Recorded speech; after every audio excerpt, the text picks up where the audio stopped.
So I want to give you a little intro into VoIP technology and Cisco's role in it.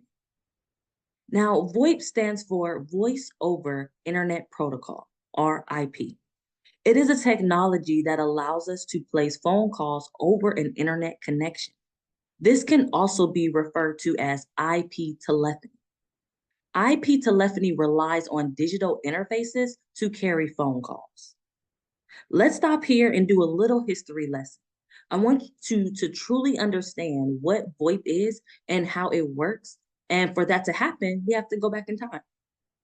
So, simply put, audio communication is information that is transmitted in a form that can be heard.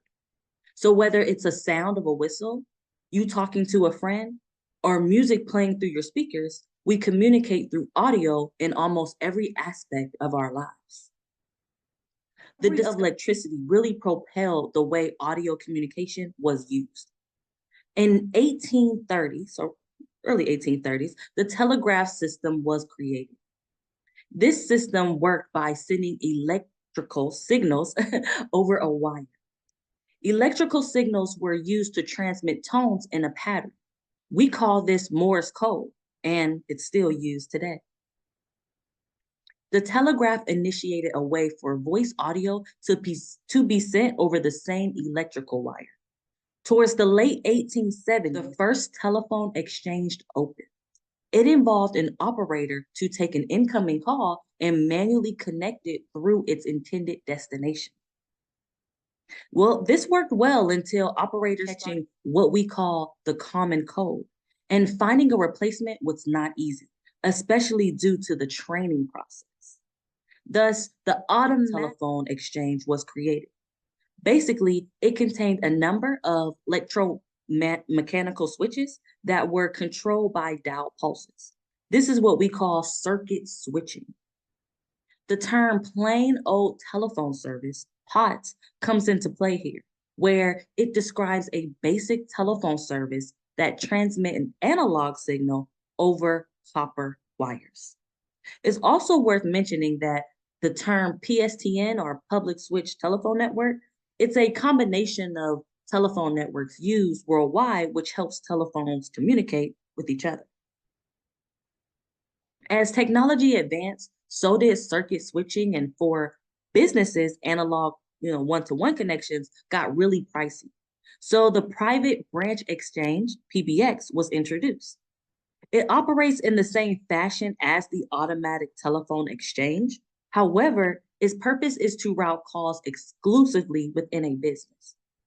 The concept is to share a small number of phone lines across a large number of phones. PBX systems are typically suited for businesses that have over 100 employees. Telecommunication companies started to gradually convert their phone infrastructures from analog to digital, and Integrated Services Digital Network, ISDN, was designed as a way to migrate that transition. Now, you're probably wondering, why transition from analog to digital? Well, the quality of an analog voice signal gets worse as it travels through switches, and there's no way to really improve that quality. Digital signals can travel further than analog. Also, analog wires are costly and not portable. Now, back to ISDN.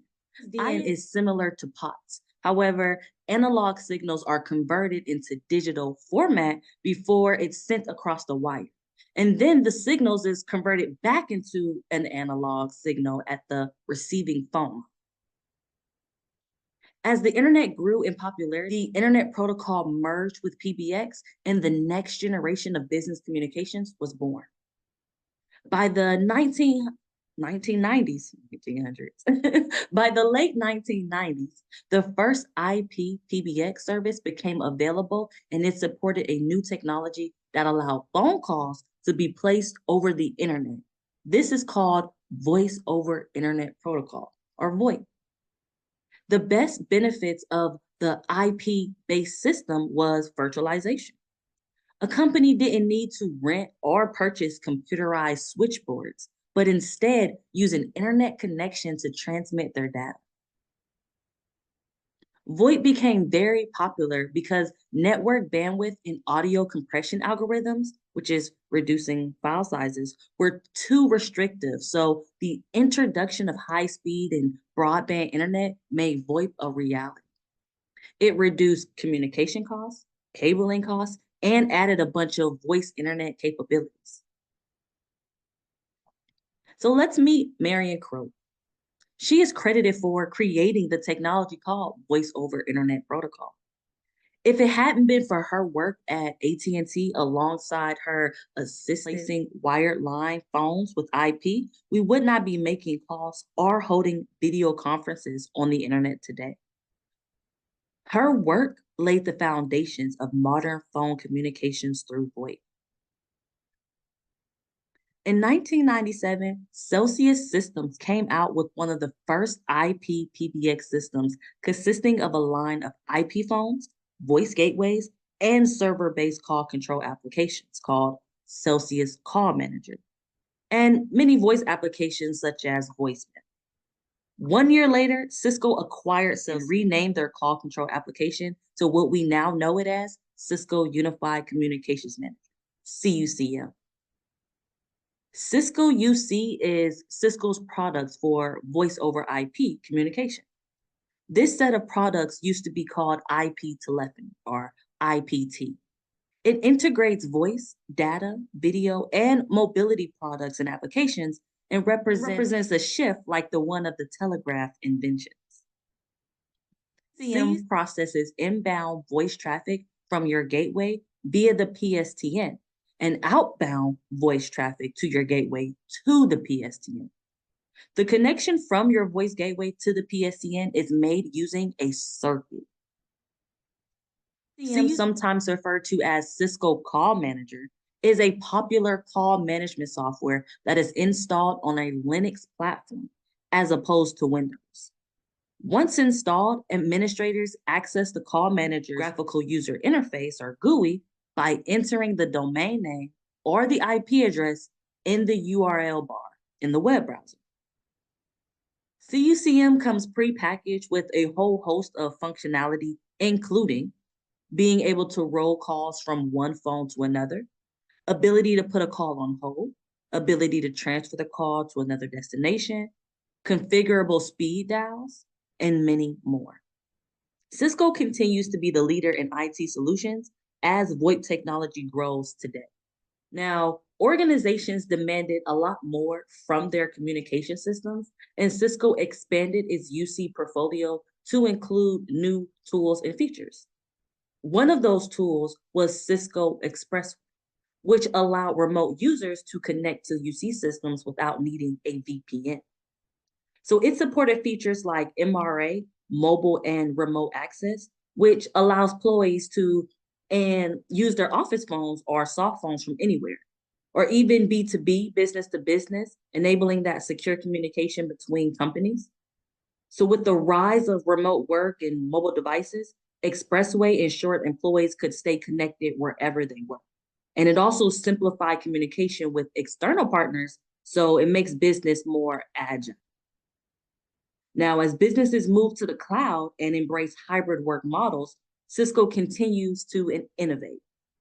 Now, the shift to the cloud, as organizations started to really migrate their communication systems from on-premise data centers to cloud-based platforms, Cisco introduced WebEx as a flagship cloud-based collaboration platform, which offers WebEx calling, a cloud-based alternative to traditional PBX or CUCM systems, WebEx meetings for the video conferencing and screen sharing, and even WebEx messaging for team chats and asynchronous communications.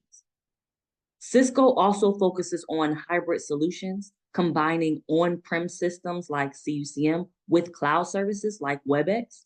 So tools like WebEx Control Hub provides a centralized management for both on-premise and cloud users. And this is to ensure a smooth transition. The modern era of Cisco UC is all about flexibility, ensuring businesses can communicate effectively in a hybrid cloud-first world. Understanding the history of Cisco UC really helps us appreciate the tools we use today and the innovations that was made possible. As we dive deeper into Cisco UC, we'll see how these milestones shape the systems you'll design, implement, and troubleshoot in your career. Let's move forward into the technical details, starting with IP phone boot up process, which is a fundamental topic for both CCNP exam prep and real world engineering.